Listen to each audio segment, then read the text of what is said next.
What? Hello, lifers. It's Jason Love. Jason Loves Life. I'm hanging out here with Frumpkin in Frumpkin's room. Can you see me? What are you eating? You're supposed to clean your room. He doesn't really clean his room, but we'd like to get started. Like a kid his age would, I would have cleaned his room, but it's something where we're at a point where you say you can, if you clean your room, you can do this. If it's something he really wants, he won't really understand or doesn't seem to understand. So if he thinks he's going somewhere, I don't know. It's certain. I was going to talk today about what I feel is the hardest part about Frumpkin's autism, and the big thing is really the issues with transition. Well, okay, the one that now I was going to just talk about transitions, but the first is like obsession with stuff, or if he gets stuck with something. So if he wants goldfish crackers, it doesn't matter what you have. And this isn't like 100% of the time, but a lot of times, like, you could offer him ice cream, you can offer him his favorite thing in the world, and it won't matter because he wants goldfish crackers. And sometimes he can get over it over time. It's just this like annoying thing. I'm trying to think of an example recently, but let's just stick with the goldfish crackers. Like, if we happen to run out, or it's something he usually doesn't care, like let's say bananas, and that's probably not one that's happened that I can think of. Even though he did love bananas when he was really little, but if he wants bananas all of a sudden and we don't have any bananas, then he's very upset for like 20 minutes. And it's just like you're offering him all these other things. So I guess that obsession maybe is how to describe it. Or if he wants to go someplace, or he thinks he's going someplace he's not going, and it's like the only thing that can overdo it is time. And it actually does relate to, like I said, the other thing, which is transitioning. So taking him to the park, he's at the park, it's time to leave. And today he did awesome. Like, I can't believe how well he did. And I can't remember. I think the big thing I did was I made it sound like it wasn't ending. So he's like, I want to go to the park. And I said, well, can we play in the backyard or play outside or play at the park at home or something like that? Basically gave him these options. I said, well, we need to go talk to mom. And so I had to get in the car and go home to go talk to mom.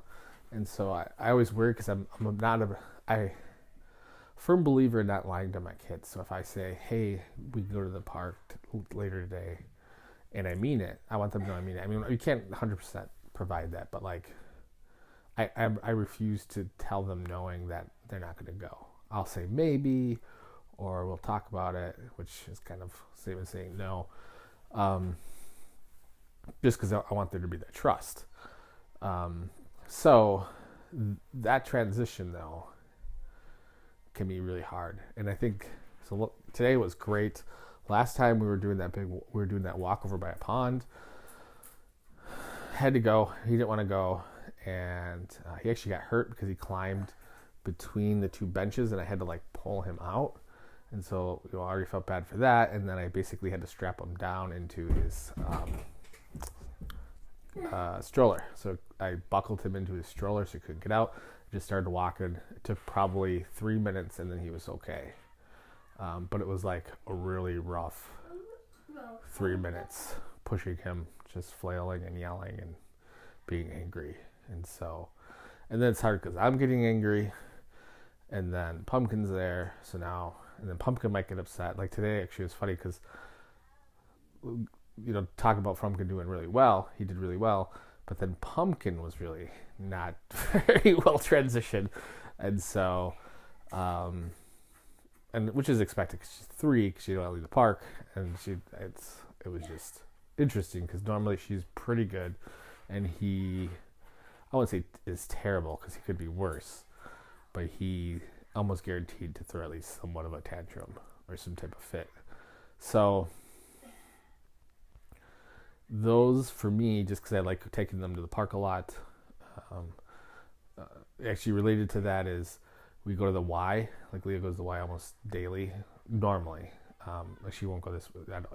She goes almost daily, And we can't take them swimming there, even though there's a pool, because if we take them swimming, he'll expect to go every time. And we can't take him every time. And so every time we go past that, it'll be a fight. And so we have to choose that he can't go swimming, because I originally, when we started going to the Y, I wanted to go to swimming as a family at least once a week. And I was thinking, man, how much fun is it going to be to go swimming once a week? But now we can't go at all because it's not worth the fight. It's not worth the fight to force him daily not to go to the pool, even though, it's just, and that's the thing. I hopefully that'll get better as he gets older, better communication skills, better understanding skills. But for me, that's one of the hardest things, dealing specifically with his behavior, is those things drive me crazy. It's really hard. So fellow parents, feel free to leave your, what behavior, I guess, drives you the most crazy, or feel free to share stories, similar, whatever you'd like. From good, is it time for bed? Yes. It is. I think Mama and me are gonna watch a TV show. Is that okay? All right.